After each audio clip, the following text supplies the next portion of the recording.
The trainer is Yuji. Now, here's a question. What could possibly be wrong with this shoulder press? Can't you tell? What's the correct answer? Here it is. It rotates, it rotates, it rotates. Here's the thing. The dumbbell arms are extended forward.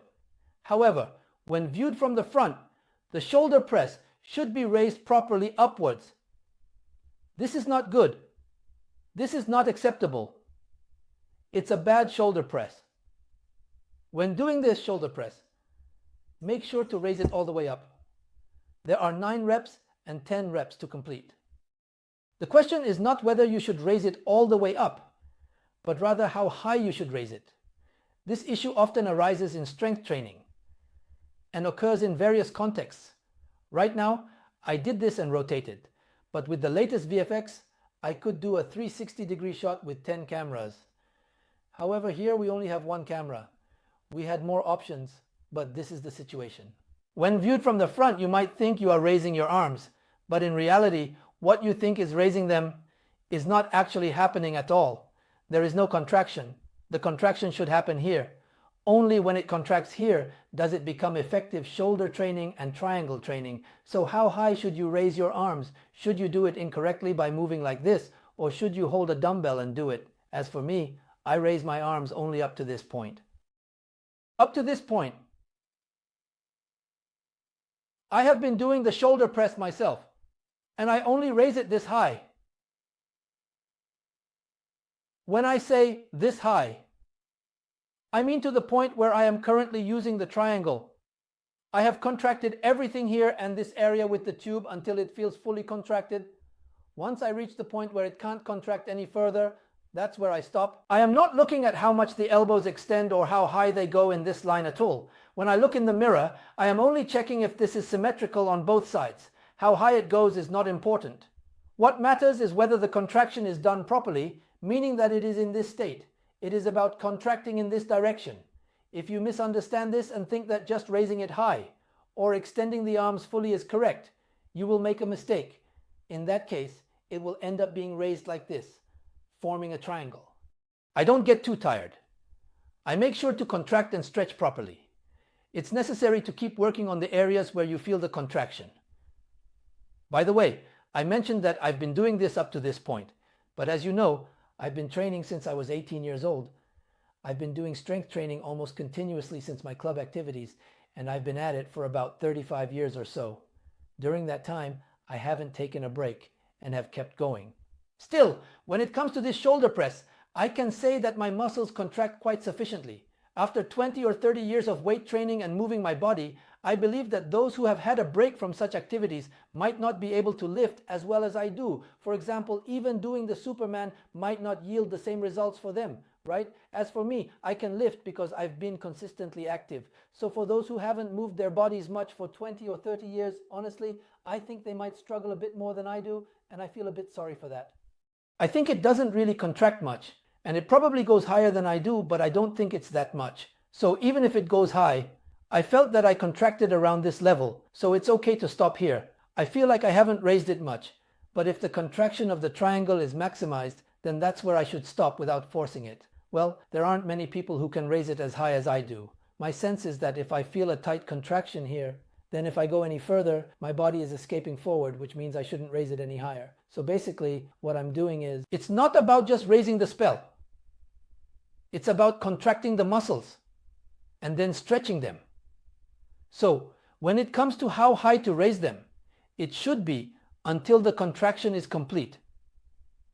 Many people misunderstand this in their training. This applies to the chest as well, where when doing it like this, they want to raise it all the way up. The goal becomes raising the dumbbell, but that's not the point. Just lie down. Keep your butt down and your shoulders in place without letting them rise. Focus on the contraction without seeking height. This is the point of contraction. If you try to raise your arms higher, your shoulders will come out. So don't raise them beyond that point. This is your maximum contraction. You don't need to raise them any further. So I want you to really find that feeling of contraction. Of course, there are arm cards. And when you're doing arm curls, it should be like this. When doing it this way, it seems to be going up, but of course this is also incorrect. It's important not to raise the elbows too high. There are various ways to set your elbows, but as a basic principle, if the elbows are directly under the shoulders, then the contraction should be maximized from there. This means it should go up to about 3/4 from the bottom, probably at full capacity. Beyond that, it likely won't go up anymore. It won't go up. When my biceps contract, this is the maximum point, so I confirm the contraction and finish. As for how far, it means to the point of contraction. Regarding contraction, during the lying French press, if I think about raising the dumbbell in this way, the elbow position is here now. If I try to raise it from here, the elbow position will end up going all the way up to here. That's why the elbows move around a lot. Basically, the idea is to fix the position of the elbows and contract until you reach that point. So, you want to feel the contraction as much as possible without moving the elbows. When the elbows are at 180 degrees, that is the maximum contraction point, and I want you to aim for that. Similarly, when returning, the question is how high to raise it, which should be to the forehead. It's not about the height of the head, but rather the height reached when the contraction occurs. So this height is irrelevant. You don't need to feel this way. Once the abdomen contracts, that's the end. Raise your hips, lift the seraph, and once it contracts, that's the end. You should search for that each time, doing it once every time. When you say 4, I want you to completely discard your breath and focus on finding the point of contraction each time. In the case of strength training, when considering how high to raise, it is fundamentally about raising to the point where the target muscle contracts. That is where you should stop. Make sure not to make a mistake there, while searching for that contraction with each rep. Please use this as your foundation. Now think about how high to raise when doing something like a squat. Have you ever done it? When doing squats, going all the way down like this is a no-go.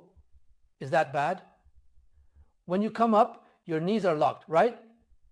You shouldn't lock your knees. You should stop just before that. It's like 90% rubber, going about 95% down. And since there's still some tension and load, that's where you should finish. You should lower down to just before locking, and even if you want to take another breath here, it's okay. If you breathe while not in a locked position, you can do it again. This also applies to Bulgarian squats. If you go all the way up and reach that 0 point, when you come back down, you tend to wobble. Most people who wobble are usually like that. Many people tend to wobble because they go all the way to 0, but it's important to stop just before reaching 0, leaving a little bit of tension. It's tough, but you can pause here for a moment. In the case of standing squats or Bulgarian squats, you should avoid going to the locking point and instead repeat the movement just before that point, which is at the very top. In the case of the lat pull down, it can be confusing to know what is up and what is down. So, when we talk about going up, how high should we raise our arms? It's quite common to extend the arms completely until they are fully relaxed. But we shouldn't go that far. This is exactly the same for the lat pull down and the Superman. The same principle applies here. So, in situations like this, what is considered up? The shoulder blades and latissimus dorsi stretch and rise quite a bit. It goes up to this point. This is where the shoulders are. The shoulder blades rise significantly, almost to the point of shrugging the shoulders. It goes up to that point, but if it stretches too much, it will lead to relaxation. So the shoulder blades rise to the point of a slight shrug, but there is a subtle balance to avoid overstretching. By intentionally applying a brake, this is how it shifts. Of course, the body doesn't go completely vertical. It's fine to maintain a slight arch, as if leaning back. Instead of becoming hunched over or going fully vertical, use this manuscript to breathe in while opening up and raising your shoulders until you reach the point where you're applying the brakes. This is where you don't fully extend.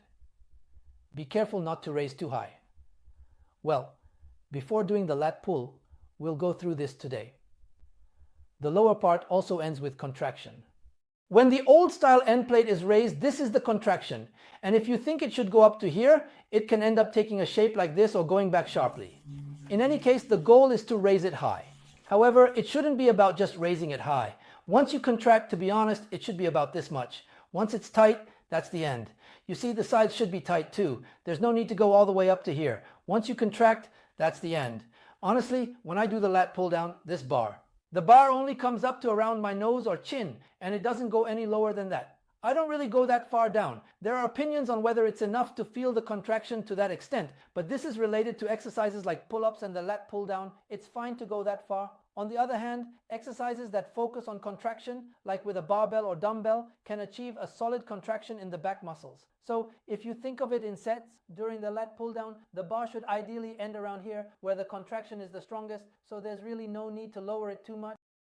Well, in that sense, while you might be thinking about how high to raise the arms, there may be many cases where you haven't clearly considered how high each individual should actually go.